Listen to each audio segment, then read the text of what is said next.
नमस्कार प्रिय मित्रों, मैं ज्योतिषकार कमल आप सबका हार्दिक अभिनंदन करता हूं आपके अपने इस प्यारे यूट्यूब चैनल अलौकिक साधनाएं में। अलौकिक साधना में आज मैं आपको एक छोटी सी इतनी ज़बरदस्त इतनी शानदार चीज़ बताने जा रहा हूं।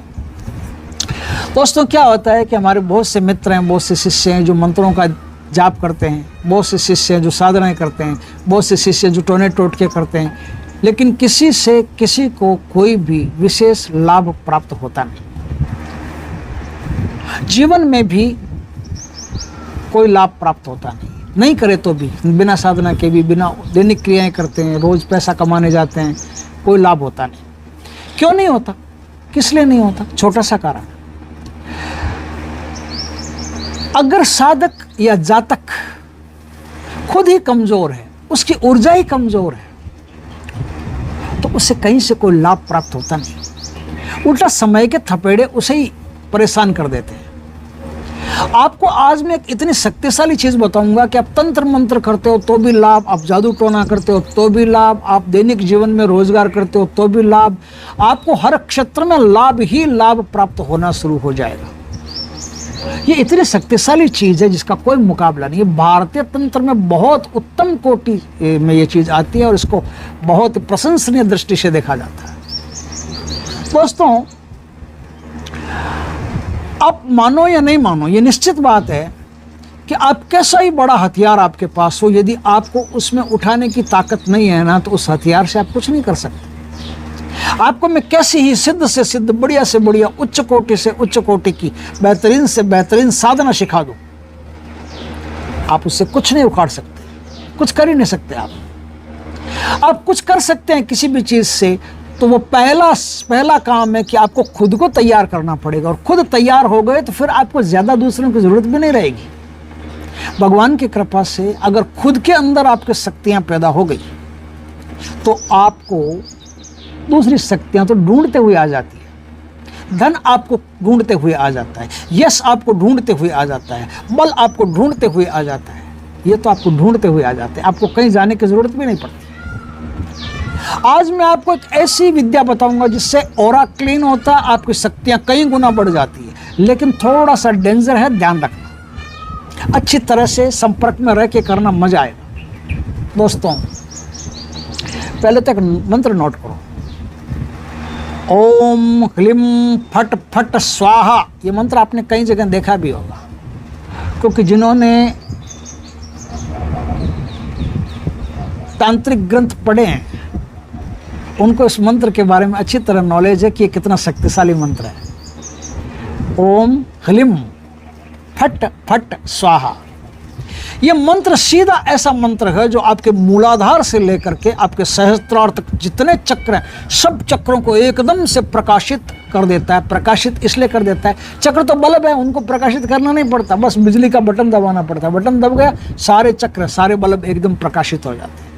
और जैसे सारे चक्र एकदम प्रकाशित हो जाते हैं, ये ऊर्जा को अवशोषित करने का काम करते हैं, यानी कि ऊर्जा को स्टोर करके रखते हैं। जब भी आपको जितनी बड़ी ऊर्जा की आवश्यकता पड़ती है, उतनी बड़ी ऊर्जा आपको इन चक्रों से मिल जाती है। देखो, कई कवि ऐसे हुए हैं जिनको कविता लिखनी है, याद नहीं आ रही है, क्या लिखें।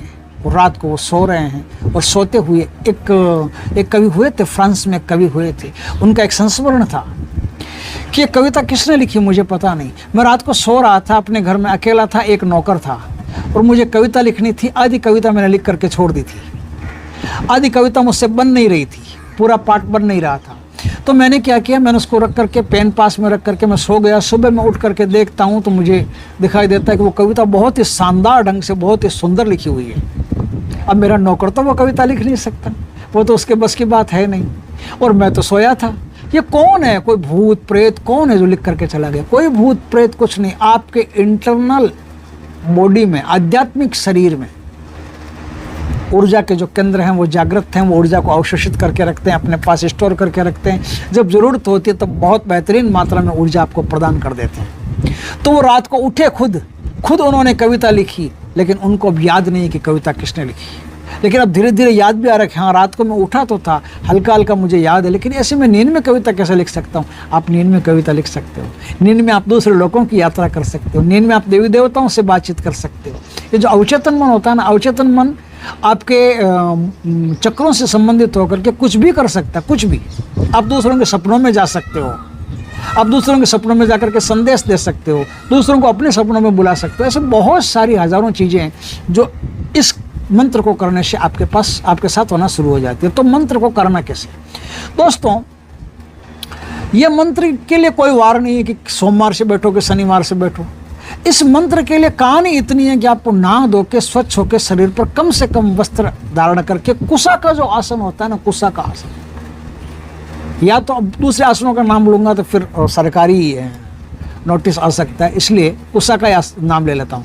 कुशा का जो आसन होता है, कुशा के आसन पर बैठ करके आप छत पे बैठ के करो, सबसे बढ़िया है। आपको सीधा इस मंत्र का जाप करना अपने इष्ट देव या गुरुदेव को याद करके, गुरुदेव को, इष्ट देव को याद करके सीधा इस मंत्र का जाप करना। ओम ह्लीम फट फट स्वाहा, ओम ह्लीम फट फट स्वाहा। और कैसे करना? बोलना नहीं है आपको, आपको मन में ऐसा महसूस करना है कि मेरे मन में, अंतरात्मा में, इंटरनल बॉडी में, आध्यात्मिक शरीर में ये मंत्र चल रहा है और आप उसको देख रहे हैं। आप दृष्टा हैं, मंत्र का जाप करता नहीं है, आप करता नहीं है, आप दृष्टा हैं। और दृष्टा बन करके जब इस मंत्र को आप अपने भीतर देखते हैं तो आप पाते हैं कि आपके अपने आप शरीर में चक्र जो है वो एकदम प्रकाशित हो रहे हैं और आपको पसीना आना भी शुरू हो सकता है, आपको घबराहट भी महसूस हो सकती है। इस मंत्र का जाप करोगे सर में हल्का हल्का दर्द भी रह सकता है। इस मंत्र का जाप करोगे शरीर में थोड़ा वाइब्रेशन भी रह सकता है।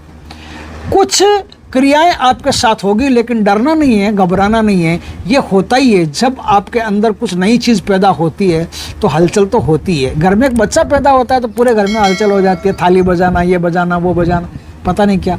तो आपके अंदर तो कितनी बड़ी चीज़ पैदा हो रही है, तो हलचल तो होगी, निश्चित है। तो वो हलचल है ना, तो उसको आप अलग मत लेना, अन्यथा मत लेना, और उसको ऑब्जर्व कर लेना, उसको स्वीकार कर लेना। स्वीकार करके आप इस मंत्र का जाप करते गए। अब इसमें दिन नहीं है, आप पूछोगे कमेंट में कितने दिन करना है, किधर मुंह करना है, किधर भी मुंह करो, कोई दिक्कत नहीं, और दिन का कोई लेना देना नहीं। और रात का समय हो तो सबसे बढ़िया है, रात को 3 बजे से लेकर 6 बजे तक हो तो सबसे बढ़िया, नहीं तो 11 से लेकर के 3 तक हो तो सबसे बढ़िया। तो दो टाइम बहुत बढ़िया रहते हैं। तो इस 2 टाइम में कभी भी इस जाप को कर सकते हो। कोई भी माला का इसमें काम नहीं है, पूरा जाप जो है ना वो मानसिक है। तो इस प्रकार से आप जाप करोगे तो कई प्रकार की चीज़ें भी आपको देखने को मिलेगी। और कहते हैं कि इस मंत्र का जाप करने से, निरंतर जाप करने से कई प्रकार की शक्तियाँ ऐसी होती है जो आकर के खुद साधक से मैत्री कर लेती है, दोस्ती कर लेती है। क्योंकि इस मंत्र में इतनी ऊर्जा है कि साधक इतना गजब का ऊर्जावान बन जाता है कि बहुत सी शक्तियों के बराबर हो जाता है। और जब आप किसी के बराबर हो जाते हो ना, तो उनको आपसे बात करने में और आपका काम करने में कोई गुरेज नहीं होता। वो आपके पास आके बैठ सकते हैं, आपका काम कर सकते हैं। तो दोस्तों, वीडियो अच्छा लगे तो लाइक करना, कमेंट करना, शेयर करना। पहली बार हमारे चैनल पर आए, चैनल को सब्सक्राइब करना, पास में जो बेल आइकॉन का बटन हो दबा देना, ताकि हमारे ज्ञानवर्धक जानकारीपूर्ण वीडियो सबसे पहले आपके पास आ सके। जय श्री कृष्ण दोस्तों।